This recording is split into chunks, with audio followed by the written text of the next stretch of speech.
Hello guys, welcome back to my channel. तो आज की वीडियो में हम डिस्कस करने वाले हैं क्लास 10 मैथ्स के सभी चैप्टर के फॉर्मूले।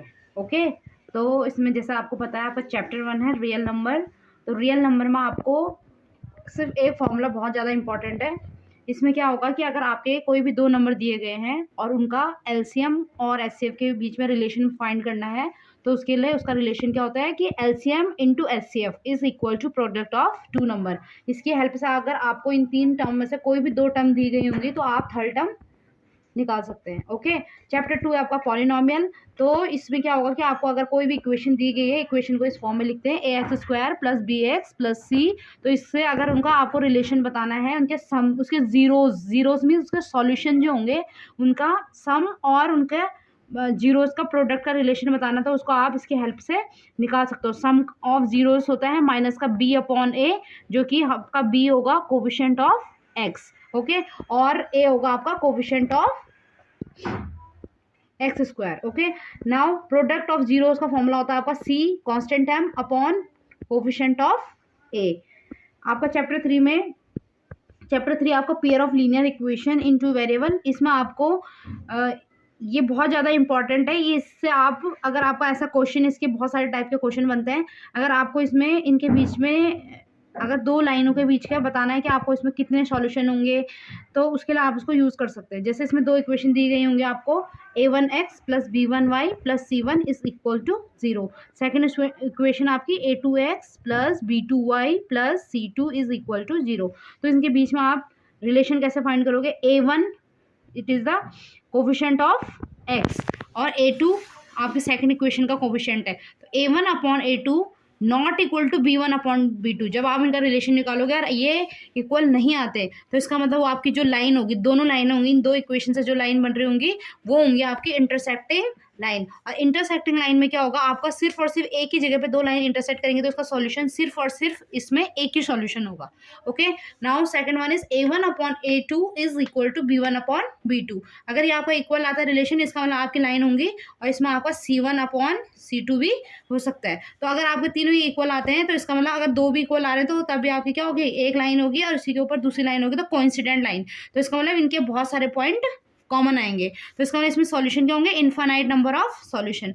Now third one, a1 upon a2 is equal to b1 upon b2 not equal to c1 upon c2। तो जब भी आपका ऐसा रिलेशन आएगा कि ये दो इक्वल हैं और ये इसके इक्वल नहीं है, तो ये लाइन हो जाएंगी पैरेलल लाइन, और पैरेलल लाइन में ये दो लाइनें कहीं पे भी आपस में नहीं मिल रही है, तो इसमें कोई भी सॉल्यूशन नहीं होगा इनका। ओके, और एक फॉर्मूला आपका इसमें ये यूज होगा कि speed is equal to distance upon time.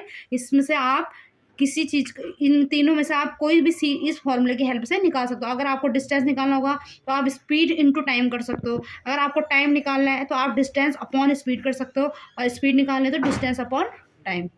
Now आपका चैप्टर 4 है क्वाड्रेटिक इक्वेशन। सबसे पहले तो आपका जो क्वाड्रेटिक इक्वेशन होती है वो उसकी जनरल फॉर्म है ये ax² plus bx plus c।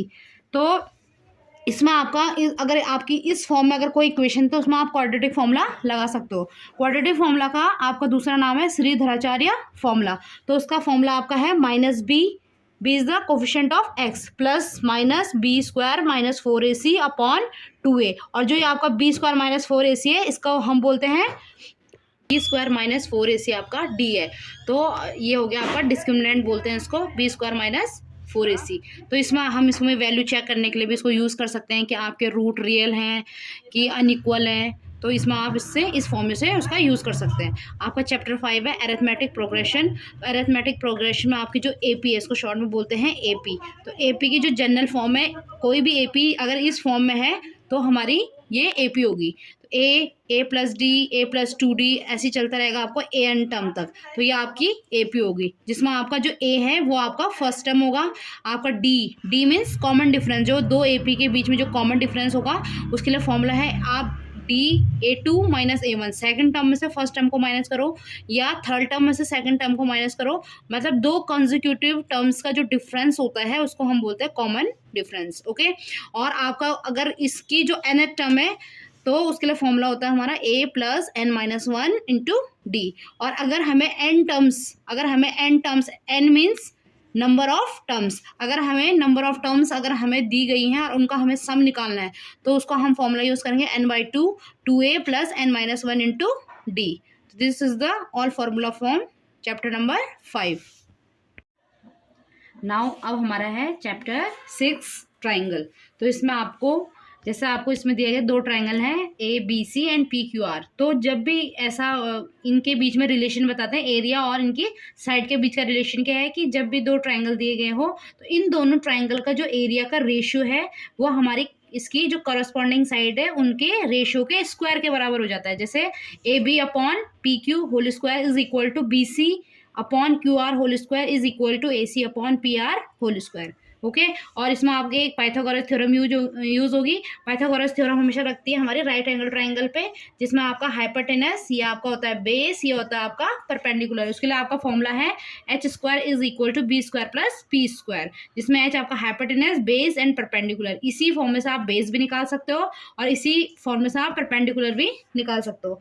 Next अब हमारे इस चैप्टर में है सिमिलैरिटी क्राइटेरिया और कॉन्ग्रुएंसी क्राइटेरिया। तो सिमिलैरिटी क्राइटेरिया में क्या होगा आपका, ये आपके इसमें भी चार क्राइटेरिया हैं। ए मतलब angle angle angle, side side side, angle angle, चाहे आपके 2 एंगल भी तब भी आपका सिमिलर हो जाएगा ट्राइंगल। और SAS में साइड एंगल साइड।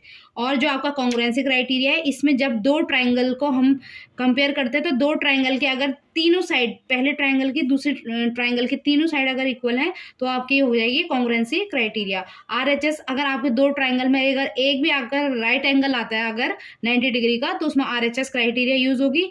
और अगर 2 साइड और एक एंगल, 2 ट्राइंगल के 2 साइड और एक एंगल अगर इक्वल होता है तो उसको कॉन्ग्रुएंसी क्राइटेरिया बोलते हैं। और अगर आपके 2 एंगल और एक साइड इक्वल होती है तो उसको ASA क्राइटेरिया इसमें यूज होगी। नाउ चैप्टर 7 आपका है कोऑर्डिनेट ज्योमेट्री।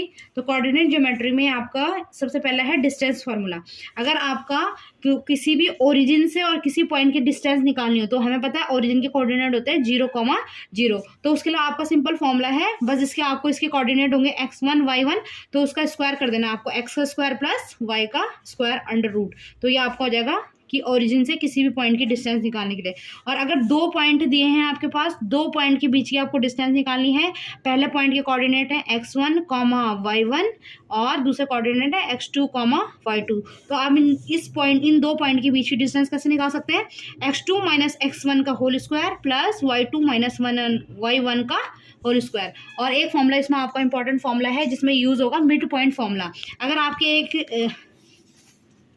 आपको एक लाइन दी गई है और आपको उसके मिड पॉइंट निकालना है, ठीक है, कि आपका x1 y1 x2 y2 दिया गया है और इसका मिड पॉइंट निकालना है आपको, तो इसको आप इस फॉर्मूले की हेल्प से निकाल सकते हो कि इसमें आपको x का, अगर इसका x का पॉइंट निकालना है और y का पॉइंट निकालना है तो आप कैसे करोगे, x1 प्लस x2 अपॉन 2 और y1 plus y2 upon 2।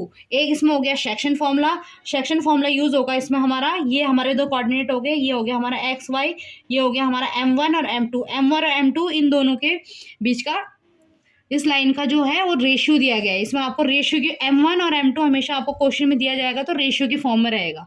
Okay, तो इसमें फॉर्मूला है m1, जब हम इसका x का कोऑर्डिनेट x पॉइंट निकालेंगे तब आपको ये फॉर्मूला लगाना है। y के लिए ये होगा, तो इसके लिए है m1 x2 plus m2 x1 upon m1 plus m2, और y के लिए m1 y2 plus m2 y1 upon m1 plus m2।